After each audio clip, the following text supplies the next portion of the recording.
Mayong gabi sa tanan. So ang atong ah, tema karon nga Domingo mao ang ah, our baptism gives us the graces to do the works of the kingdom. Ang atong bautismo naghatag kanato og grasya sa pagbuhat sa mga buluhaton diha sa gingharian.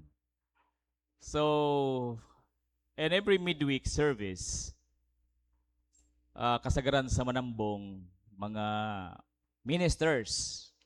So, salamat sa Ginoo nga sa inahinay, dili lang kay ministers lang ang tambong matag Miyerkules.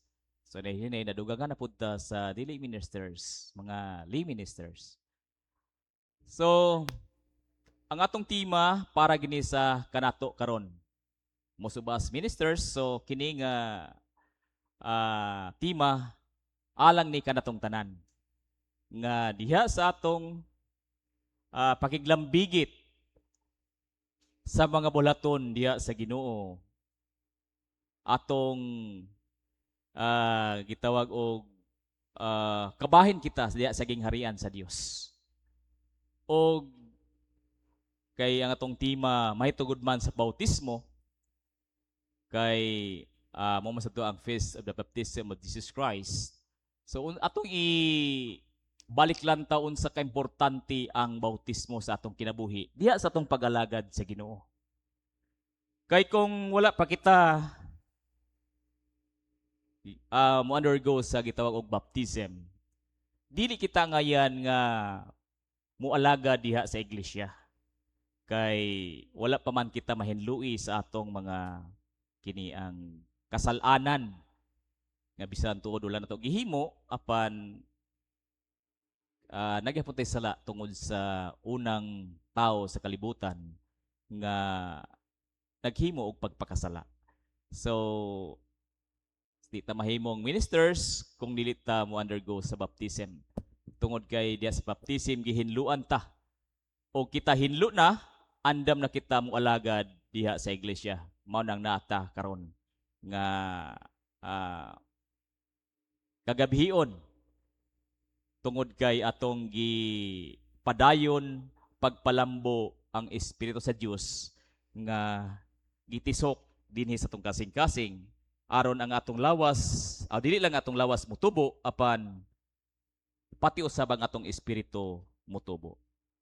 Atong balikon pagbasa ang ebanghelyo niadtong Domingo mao ang ebanghelyo gikan ni San Mateo 3:13 ngadto sa 17.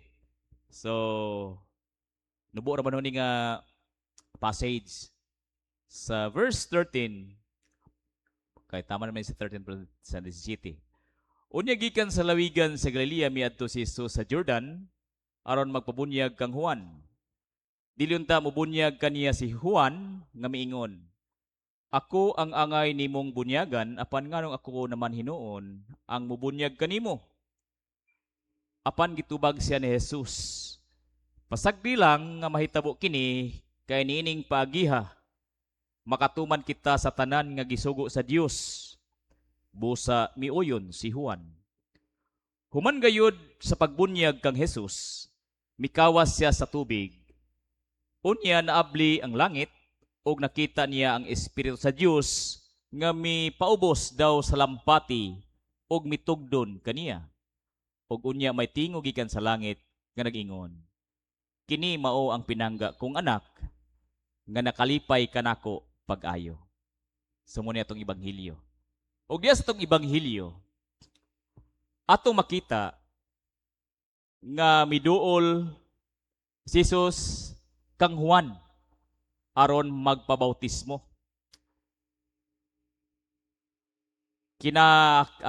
Katingalahan kini kay si Jesus walay sala apan mipailalom siya sa bautismo. So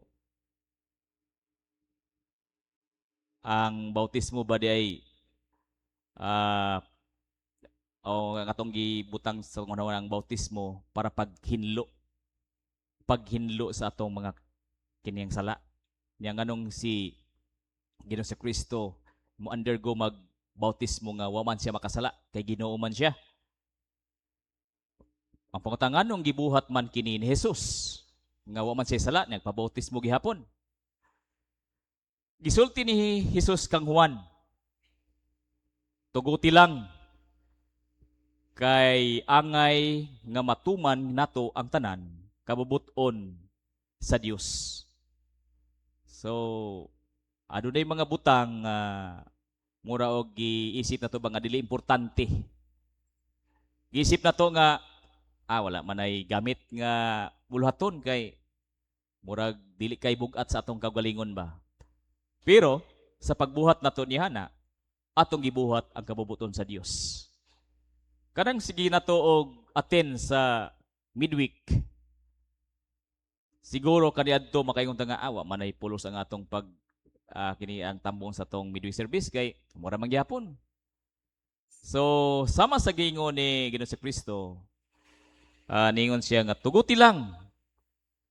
Muna ang ingon kay o pasagdi lang nga may tabo kini kay nining pagiha makatuman kita sa tanan nga gisugo sa Dios. Mao pud ang atong himuon nga rason. Bisan sa dinagbay nato nga buluhaton kanang gi-require ta nga mag-attend sa atong mga obligasyon din sa simbahan. Requirement, maghimot atong requirement. So atong unahon nga dili kanang pabalik-balik ba? Dili atong unahon nga kana mura og kapoy kay hunahon. Atong hunahon nga kini paagi nga kita makasunod sa gisugo kanato sa Ginoo. Gipadayag ni Jesus ang iyang bug-os nga pagtuman sa kabubuton samahan ug ang iyang pakighiusa kanatong tanan. So, iyan ang gihimo para pakighiusa kanatong tanan. Dili unta siya angay niini kay wala man siya la apan para siya makighiusa kanatong tanan. Gikan sa sinugdan sa iyang kini ang public mission. Gipakita ni Jesus nga ang pag-alagad sa gingharian sa Dios magsugod sa pagpaubos og pagsunod. So kining pagpaubos og pagsunod, muraw ni siya og kwan ba manag-uyab nga dili pwede siya buwagon o adang uyab kay pwede man buwagon. Magtiayon nga dili pwede buwagon sa tao. Dili pwede buwagon kanato ang pagpaubos ug ang pagsunod. Kay kung magpaubos lang ta, di ta magsunod, dili pwede. Or magsunod ta, nga di ta magpaubos, lisod kayo ang pagsunod kung di ta magpaubos. Kay usahay labi na kung taud-taud na ta sa atong tagsa-tagsa kay ministry, unya na ay bagong salta nga maka-apil kanato, nya mura og priskohon ba? Kana ang dako kayo og confidence sa iyang kaugalingon. Unya sultihan ta.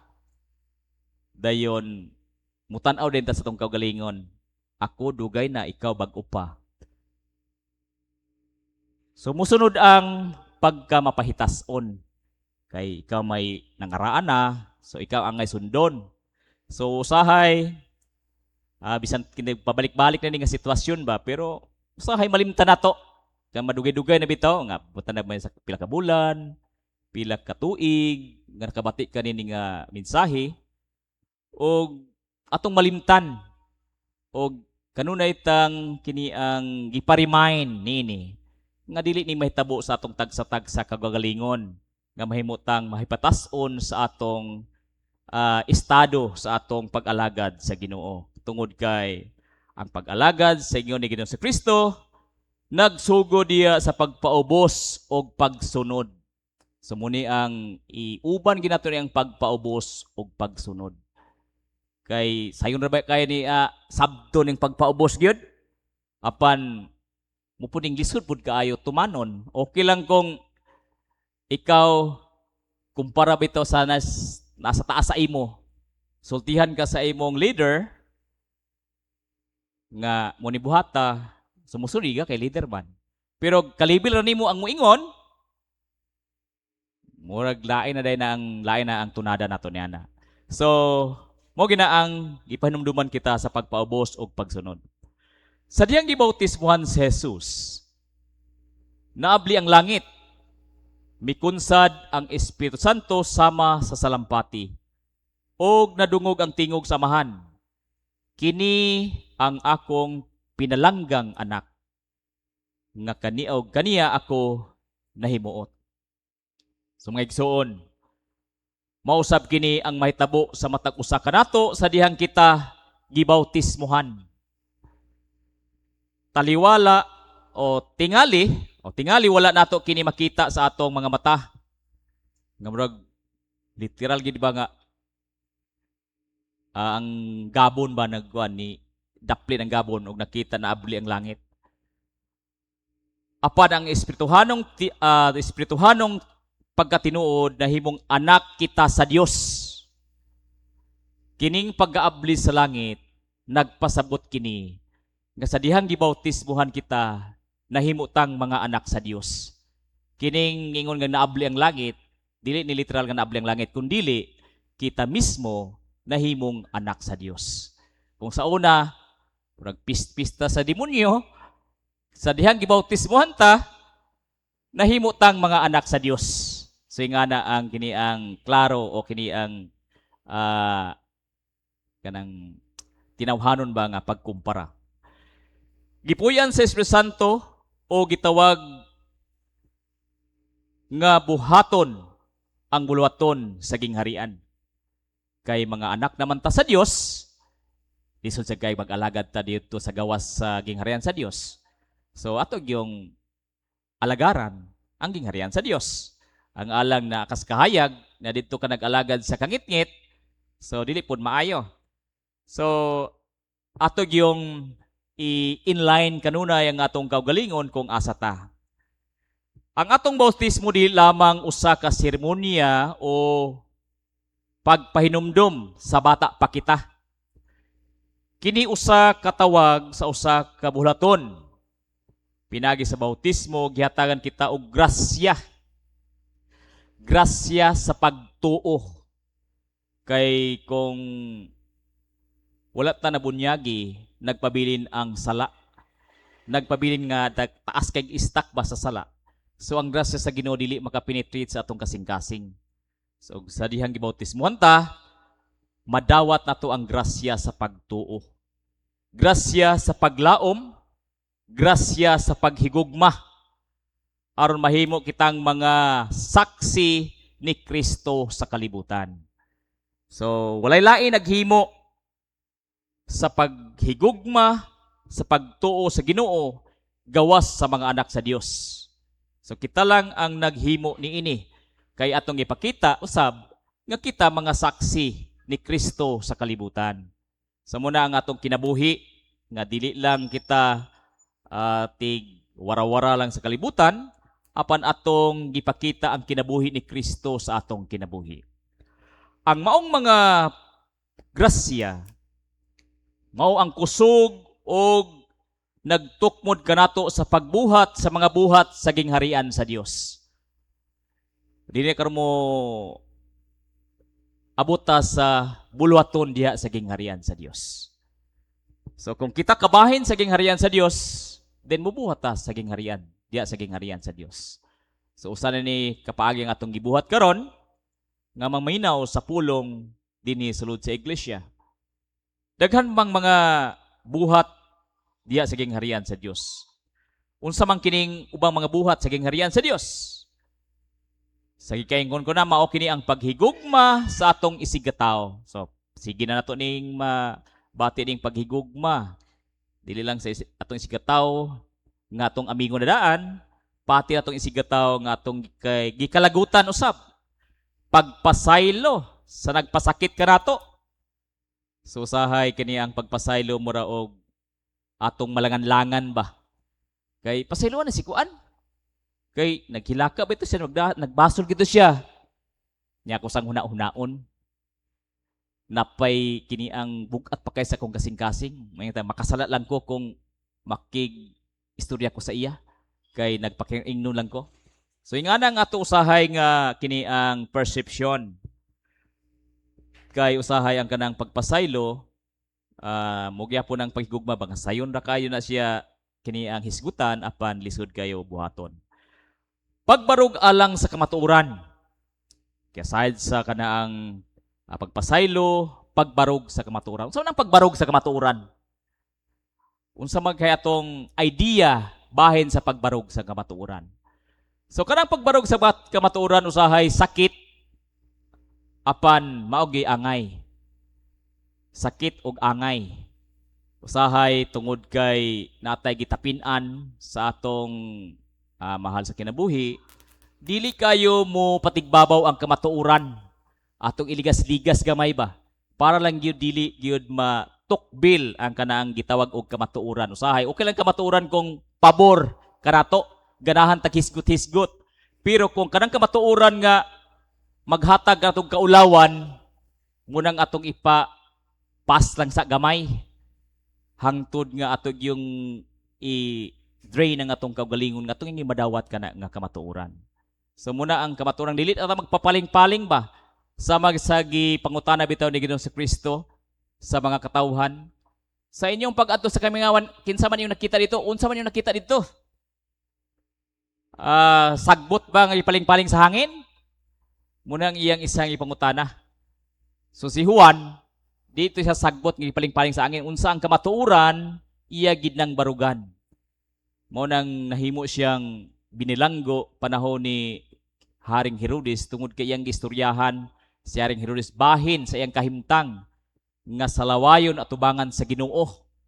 Og moto ang nasuko si Herodes kaniya, og motong nahitabo kaniya. So pagbarog sa kamatuoran, usahay nagungaw atong kinabuhi tungod ning pagbarog sa kamatuoran.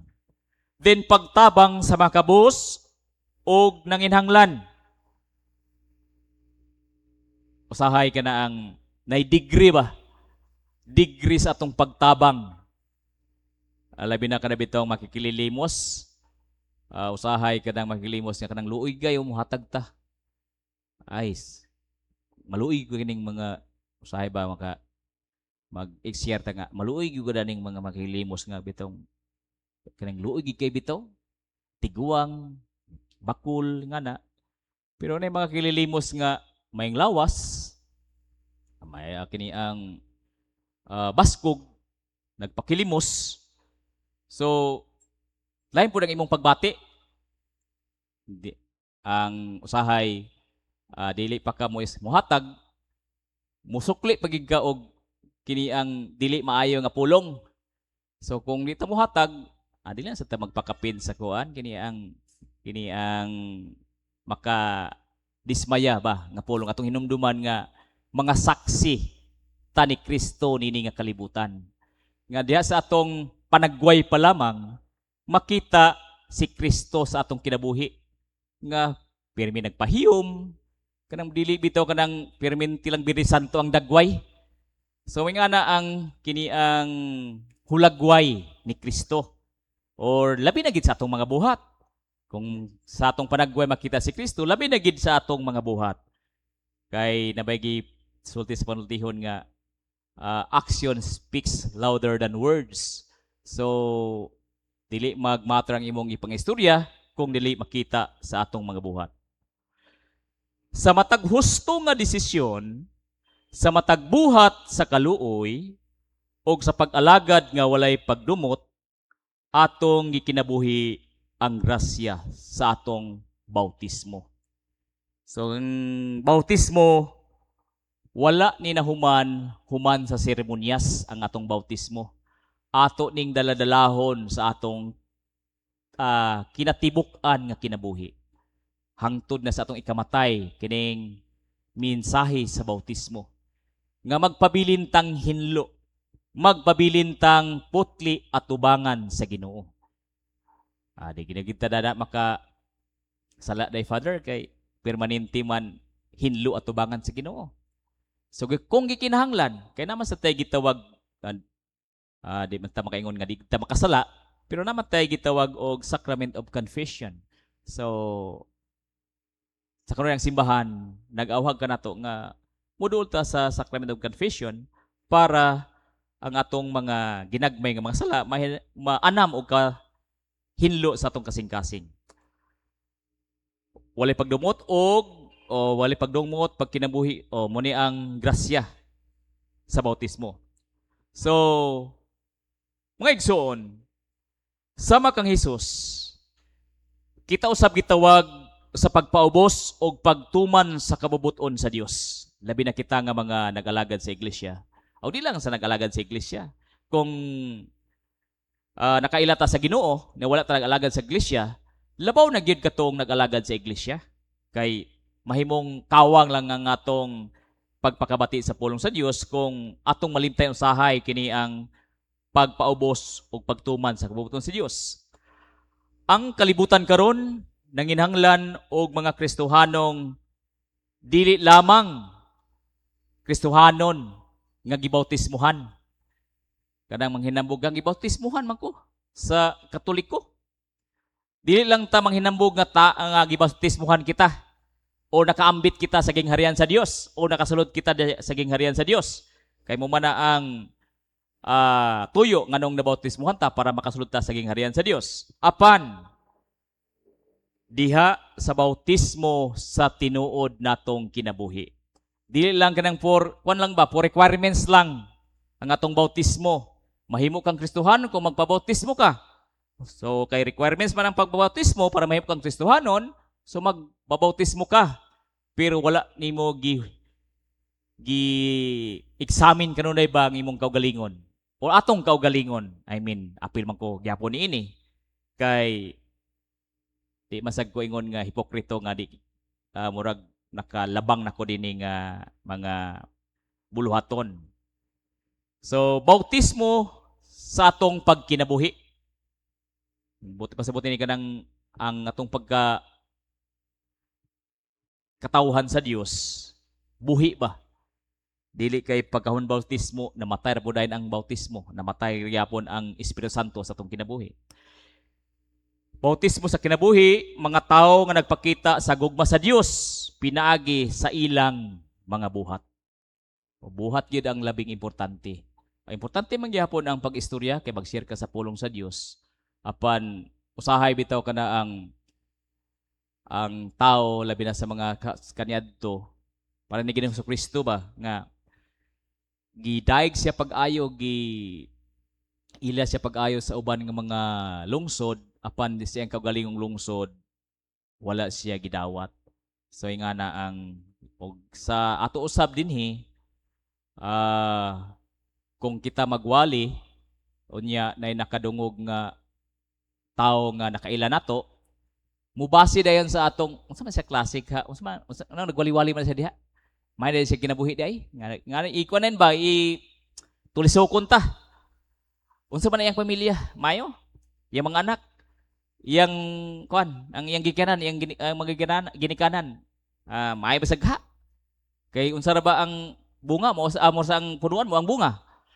So ingana ang atong kini ang kinaiya usab nga ato dayong examine ba evaluate nato ang kining tao nga nag-share sa pulong sa Dios. Og mahibaw-an nga amo man iyang kinabuhi. Di na rin ta maminaw bisan unsaon na tugtuon sa pulong sa Dios, dihog pag-ampo sa dihog sa pulong sa Dios, kining dihog sa Ginoo diya sa tong pag-istorya. Di natatuhuan tungod sa labi na nga tong binuhatan gani ang kaniadto nga wat sinanggog gihapon. So di gid ta tuhuan mo na nga magbantay ta og usahay mo kini ang criteria ba sa judgment unsa ang tong past. Pero kung kita matinud-anon labi na og ang atong kinabuhi kaniadto palahubog mag-uli nga magkamumo na unya nagbag-o ta so usahay daghan gidili mo tuo na to palahubog tuo ka na so mo ginaang pero kung kita ginagbag-o gid sa tong kinabuhi kanang mga ingana mga pagyubit mga pagbiay-biay dili na nato na kini ang panumbalingon dili na ka makahinder kanato sa pag-share sa pulong sa Dios. Ang importante nga atong gibuhat ang gipabuhat kanato sa Ginoo. The Great Commission sa Ginoo. Bahalag walay maminaw. Kay nagtuo man ta nga ang pulong sa Dios mas hait pa sa bisan unsang espada nga duway suwab. Naagi gyapon malapsan na. Bisag katong imong gi-sharean nga wala to ni dawat o iyang abay tingali nakadungog, katuray madutlan. Pero katong yung imong purpose gid nga mo'y ishiran, murag bato na taling kasing-kasing to, so di tumudulot sa iya, pero ang nakadungog, maka-examine po silang kaugalingon o maghatag to pagpangmuhat po siyang kaugalingon. So di na to, kining pugnan ba ang atong kaugalingon kung kita manggaling nakahimo og salaod kaniadto nya muna lang dahil hinuo na tong rason nga adik ko di na nako kaya ang mag-share sa pulong sa Dios kay ingani ko kaniadto. So sama sa giingon ni Ginoong Kristo, giingon siya nga pasagdi lang nga mahitabo kini kay nining pagiha makatuman kita sa tanan nga gisugo sa Dios kanato. So murag gyapon ang atong rason. Murag gyapon atong pagbabuhi ba sa atong espirituhanon nga kadasig ang gisulti ni Ginoong Kristo nga pasagdi lang. Kung di ta paminaon, pasagdi lang. Kana bitaw sa kahibagat, pila na magtulo na ka tuig. Sa una daghan kayo. Mayra po tong gamay-gamay ra kay alimusong sa tanan tundahan kayo. Dili ang imong tingog kung wala binag microphone di ka di na madunggan. Tungod sa hilak dinhi na manggiaway speakers. So ikaw nga magwali ang imong nahuna naglakaw. Sus. May pagwa ko nagwali dani. Mo daghang kay mo guna-hunaon ba?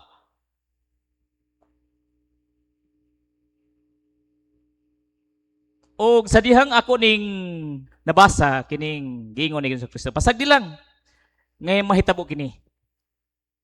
Kay dining paggiha nakatuman kita sa tanan nga gisugo sa Dios. Usahay nagi-discourage sa kanang discouragement ba? Pero pasagdi lang. Panahon sa problema kada bang problema nga kanang usual nga problema bitaw. Nga wala nang mutabang nimo.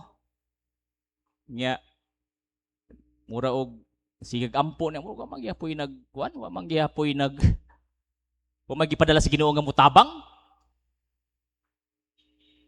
Pasagdi lang. Yapon. Kaysa atong pagduol niya sa Ginoo, pagpangayo niya og dugang kusog, provision, ato gyapong gituman ang gisugo sa Ginoo kanato. Nga kung sa tanang di man nga duol lang muna ko na mo'y problema. So bisan og watay problema og problema, mas nabawag gid nga natay problema modol kita sa Ginoo. Kay sa matag sitwasyon sa atong kinabuhi, di kita makauna-una nag-goal sa Ginoo kung hayahay ta. Mo gina ang mo gina ang realidad sa atong kinabuhi. Kung hayahay ta, happy-happy nang giganunay. Pero kung nagani problema, ay pa ganin labi nagig pila na ka tao imong giduulan na wag ginagtunol sa tabang. Munang Ginoo na lang yun. Last na lang ginang Ginoo. Last na lang ginang bahala na gining Lord. Bahala kung si mahitabo. Mao na gina tong last recourse ang Ginoo. So, mao gina ang atong buhaton usab. Muna nga mga pagsulay nato nganong naana tungod kay tingali nalimuta sa Ginoo. O manggayad ta nalimot sa Ginoo, wala ta dibuhat sa kabubuton sa Dios. Nara sa hunahuna ba? Amo man ning giwali datong niaging Domingo o datong niaging semana. Pero nara sa ulo gihapon, wala nato gi-apply sa tong kaugalingon. Mo na nga bisan taon og sige tagsimba, di man sa nga kawang ang pagsimba. Kay diya sa pagsimba makabati ta sa pulong sa Dios, magaan-gaan ang atong kabug-aton. Apan kung magpabilin ta nga nasa hunahuna ra gyapon ang iyang mga pagtulunan, padayon gid gyapon natong masinati ang kalisod kay aron muduol gid ta diha kaniya. So mo gina ang tinuuray nga sitwasyon sa mga Kristohanon. Na usahay ay gid ta muduol kung natay problema. Pero kani ba yung atong mga problema, bunga ra po ba yan sa atong mga desisyon? Pero ang Ginoo manggiluyon man, sumusa nang atog yung ma-feel ginato ba nga unsa kapait kung nata sa kalisdanan para sa sunod higayon sa matag desisyon nato atog yung huna-hunaon nga kini nga desisyon iya ba sa Ginoo o sa imo lang kaugalingon nga katuyuan. Sa mo na ang importante nga atong huna-hunaon pag-ayo. Og hinaot nga sa matag adlaw sa atong kinabuhi, atong hinumduman ang atong bautismo. Hinaot ang atong tugutan nga ang Espiritu Santo nga maglihok sa atong mga kasing-kasing aron pinaagi sa grasya nga atong madawat mahimo kitang matinud-anong magbubuhat diha sa gingharian sa Dios. Sa amo ni atong final goal. Ang atong pag-alagad sa Ginoo walay retirement. Bisan tuod og ni-retire ta sa atong office like sa atong communion nga by 75, pwede ka na mag-retire na ka kay ugod-ugod naman sad ka, di naman sad ka produktibo. So pulihan na pug ka og mas kini ang ibol. Pero ang atong pakigrelasyon sa Ginoo dili mahuman diha sa 75 years old kung kita buhi pa niya ng panahona. Padayon gihapon tang mualagad sa Ginoo. Padayon gihapon tang magpasalamat sa Ginoo o pinaagi sa atong paghimo sa atong kabubuton, paghimo sa atong pagserbisyo diha sa Ginoo. Mao ginang atong kini ang goal sa atong kinabuhi nga sa katapusang hininga atong mahimaya ang Ginoo sa atong kinabuhi. So hinaot nga natay na katunan gamay or na refresh diha sa atong pag kinabuhing Kristohanon. So ang mga pagtulunan sa Dios wala ingon nga bag-o. Kay gihatag naman sa tanan ni Ginoong Kristo ang tanan nga pagtulunan. So ang uban nga pagtulunan kini ang murag mura og bag-o tungod kay mao pa tingali na abli ang imong salbutan bahin niini. Apan kining tanan gihatag na ni sa Ginoo. Usahay lang malimot lang ta. May kalimot ta sa mga application sa atong mga buluhaton tungod kay naman ta ni nga kalibutan nga gubot kaayo. Nata sa kalibutan nga puno sa mga challenge sa kinabuhi. Apan pinaagi sa atong permanente nga duol diya sa Ginoo, pinaagi sa atong pagbuhat diya sa atong buluhaton sa Ginoo, then atong mapadayon ang mensahe sa bautismo nga mo'y tinubdan sa atong pag-alagad diha sa gingharian sa Dios. Mayong gabi kanatong tanan.